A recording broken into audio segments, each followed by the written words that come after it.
something needed to change. We needed to try. I needed to try something else. Wanting to experience more and knowing that we're not meant to do this alone.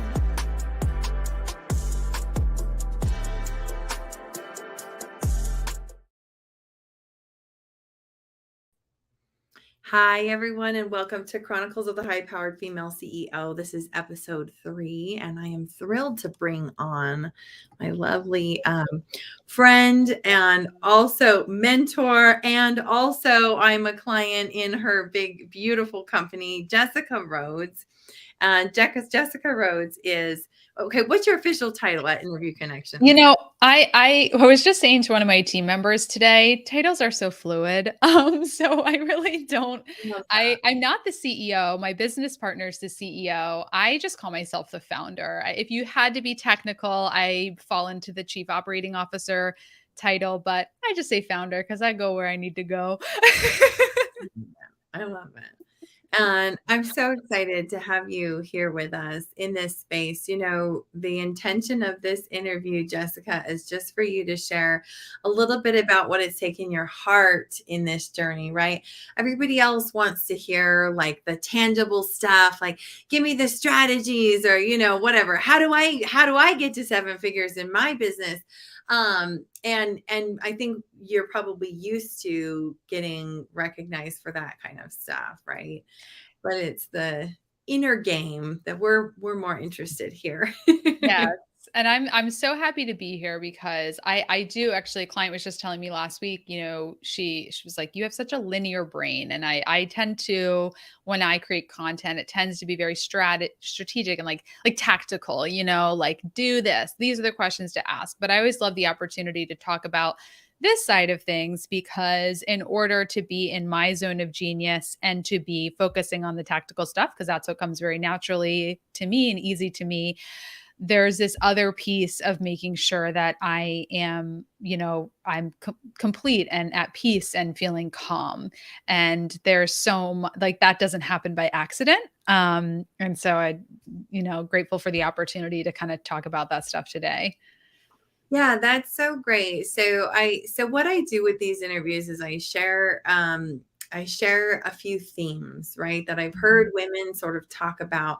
And I share these themes with my interviewees before they come on to do this interview. And the one that resonated most with Jessica was, I never expected the top to feel so. And it was fascinating the direction she took. So how does the top feel to you?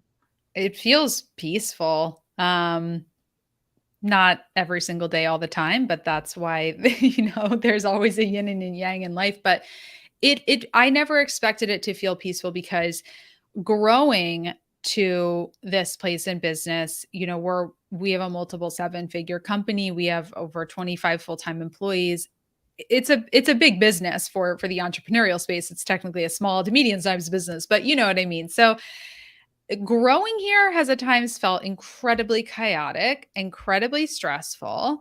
There have been seasons in my business growth journey where I would, you know, finish working and by 5:30, 6 o'clock, I want to go to bed, right? Like it just like totally burnt me out. But the beautiful thing that happened over the last year and a half, as we really committed to and focused on scaling from 7 to 8 figures, was the mental and the energetic game of business growth and of scaling. And there have been a couple things have come right to mind. So I don't know if you just want me to kind of share this. So to start off, I want to acknowledge first, I said, I'm not the CEO. And I really believe that's number one. I am the founder of the business and I brought Margie in. First, she was a 1099 contractor. She became first employee and then co-owner in the business. And we really solidified her as the CEO because she is the visionary. And that really is number one. It's for me and her to fully recognize what are our strengths. That's number one, because when you are pushing at doing something, at being in a role that is not in alignment with your natural talents and abilities, it's exhausting. And so it was great for us to really recognize that, like, I'm an implementer, she is a visionary. And so for me to be able to fully focus on being an implementer in the business, I feel more energized. For her to fully focus on being the visionary and the strategist and that type of leader, she's able to feel more, easeful and calm and peaceful. So that's number one, is like, really getting honest about what my strengths are and how I can contribute most in the business. That's number one, how I'm able to feel peaceful. Because if it was my job to like cast the vision for the business, like I would feel so stressed and tired, because that just does not come naturally to me. Being able to see far in the future is not one of my strengths. And I think it's really important to talk about this, because a lot of entrepreneurs assume, oh, I have to be a visionary because I'm an entrepreneur. You don't. Not everyone is. So that's number one. Number two is also being really like incredibly focused on my health. So I've made like, a few significant decisions for me that have created a really positive impact on my ability to feel peaceful. So I stopped drinking alcohol in August of 2020, which was it had a huge positive impact on my health and my mental well-being, because I was ending every day with a glass of wine or a drink. And on Saturday afternoon, it was day drinking because now it's Saturday. And it was like really just unhealthy. And since I've stopped drinking, I've just felt so much more present. It's had just, incredible positive impact. Most recently, I started taking dance classes, which has been also incredible. It has really, allowed me to reconnect with my inner child, my inner teenager, because I took dance classes in high school. I was into musical theater. And then I went to college, realized, musical theater wasn't going to be my career path. And, you kind of just get into business and all of that. And I finally, after like 10 years of thinking, oh, it'd be nice to do a dance class. And I'm not in a city where, if you're in like LA or New York or Austin, like there's probably a million dance classes for adults, like ballet, jazz, all that. There's not really much around where I am. But then I found one. Actually, the studio that my daughter attends dance class at, they announced they were going to do an adult tap class. And I was like, I'm doing it. Like I'm signing up for it. So I did 2 sessions of tap, and now I'm in adult jazz. And it's just like, it has brought me so much joy, and I love it so much. So I just love to just share that with people. It's like, what is that thing you've just been thinking about doing, but you've just haven't done because of whatever crazy reason you have in your head? You don't have time. It's not a priority. You feel silly doing it. You'll look stupid. Any of that stuff, when you do it, it has allowed me to feel like so much more, feminine, right? I've connected with my body in a whole new way.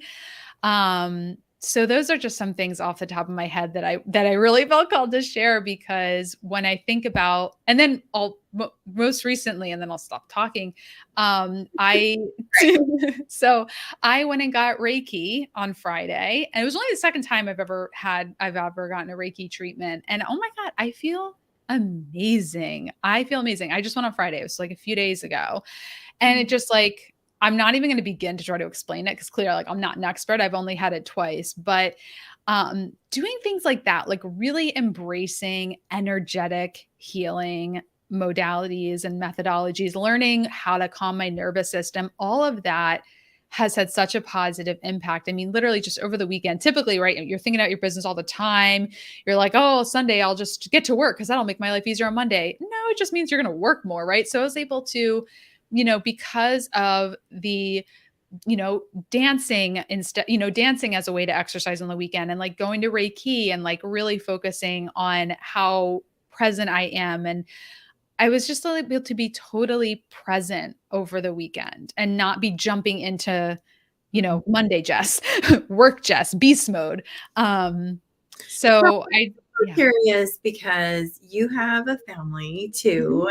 And and you have this amazing booming business, which is incredible. Like, you've heard me say this before, but being a part of Jess's business has been such a good experience. Like, I have little, like, a teammate checks in with me about this, and then this teammate checks with me about this. I feel so taken care of. It's been such a good experience. But how do you actually, like, in your mind, release the pressures that are telling you either, you need to be in your business because you need to hit this revenue mark that you haven't hit yet or whatever.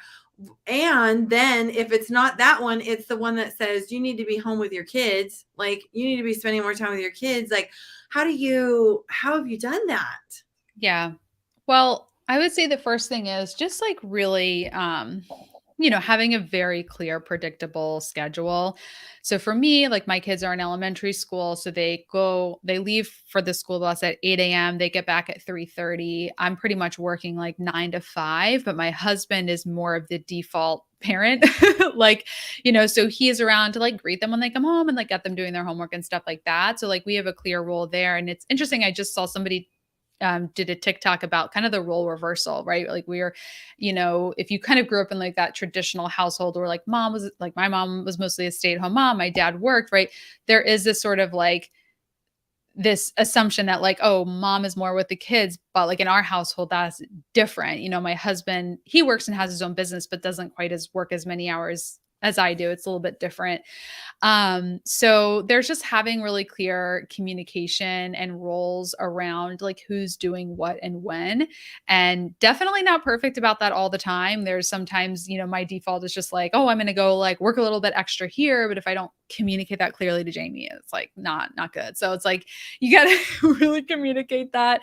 And, it's also in our relationship, like I'm an extrovert. So like I am talking to think, like everything is coming out of my mouth, like as I'm thinking it. I need to get better at that. And I'm working on that. But like he's an introvert. And so what he is thinking, it takes him a while to process and then communicate it verbally to me. So you have to really, I think, get to know yourself and your partner to learn what is the best ways to communicate who is doing what and when, and then just constantly be checking in on how it's going. But just to kind of go back to your questions, it's like having that clear schedule. And if that schedule is changing, you're communicating it with your partner. So that way you don't just, because I think when one person is kind of the default parent, it could be easy for the working person to kind of take advantage of that and be like, oh, I can just work a little extra. They're out there with the kids, but they might be expecting you to come help. So really, really clear communication. And then just like having those, those boundaries, right? Like, okay, it's 9 to 5 pretty much. But then you're not working at night and you're not checking in, like you're being really mindful. One of the best things I've done also is when I go upstairs with the kids at 8 o'clock to put them to bed, I leave the phone downstairs and that's it. Like I'm not looking at the phone anymore at night. Like I leave it downstairs. I don't need an alarm clock because my kids wake me up every morning. Like I've got the internal alarm clock. But like putting the phone away at a certain point at night. So that way, you're not going to be looking at it right before you go to bed and right when you get up. That's so great. So Jessica, I just want to conclude this, and I've loved what you've shared so much with maybe like a more personal question, just to get to know you. And I'm curious, there's so many different, like the fear of success, I think often is what prevents people from like getting to the place that you've gotten. Mm-hmm. And then when you get there, I know sometimes there's this like, well, then what? Like, what's next, So what really motivates you? Like, what do you feel so lit up about that has you continuing to choose this route every single day?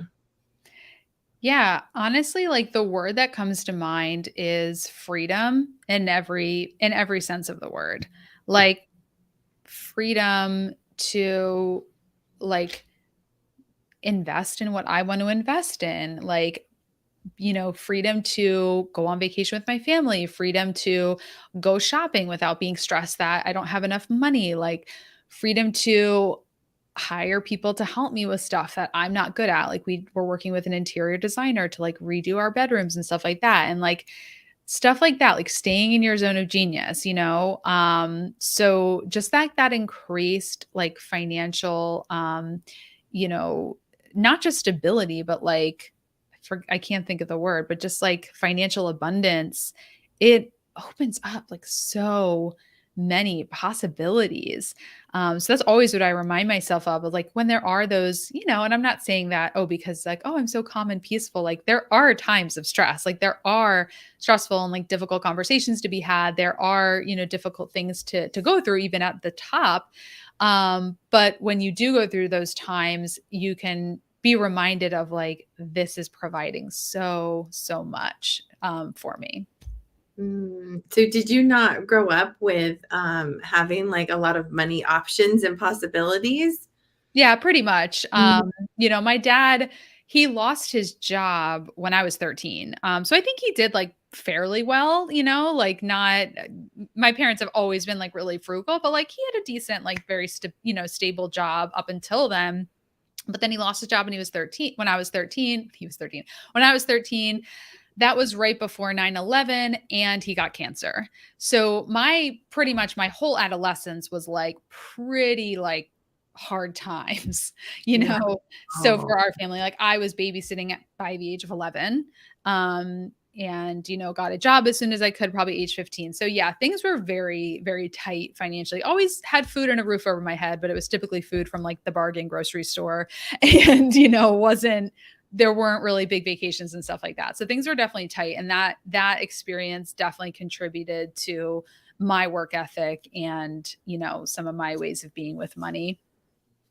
That is so amazing. You know, I've done some research and the percentage of self-made wealthy women is so low. Like there's a lot Mhm. of wealthy women out there, but a lot of wealthy women, you know, it was the family trust or married into or XYZ, right? And I just want to like hats off to you guys. It's so great what you're doing. Yeah. And it's so important also to like share and to show that it's possible because there is studies done. There's research that shows like when you know somebody, when you see somebody who's created wealth, like it feels more possible to you. I mean, one of my biggest like motivations for increasing my wealth and like, you know, becoming rich, whatever that means to you was like I had a rich uncle.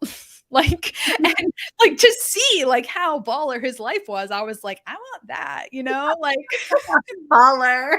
I love it. so, like, it is really important, you know, I think some people feel, like, weird about, like, showing off or whatever, like, he owns half a plane, he's got multiple boats, I'm like, heated basement, I'm like, "Yes, like, sign me up."